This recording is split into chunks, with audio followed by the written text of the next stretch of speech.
I'm going to do a quick video on how to lift your bike with a car hydraulic jack.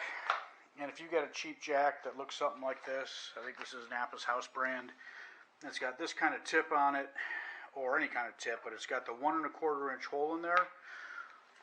Go to Northern Tool or order from Northern Tool. They're scaffolding base. It's a 6x6 scaffolding base. It's $12.99.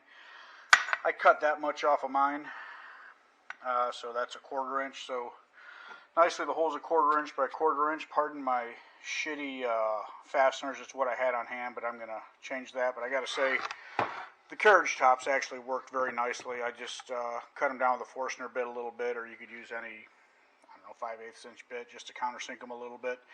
But this is really cool. I've never seen it. Someone's probably invented this before, but you just stick this in the hole, and I will cut the video here, and I'm going to go over to the side of the bike and show you how easy this lifts. By the way, this is 10 inches by 10 inches, the same size as my regular bike stand.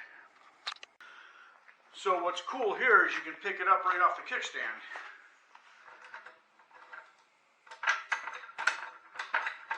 The bike with the big platform is just going to want to sit flat after it starts going up in the air.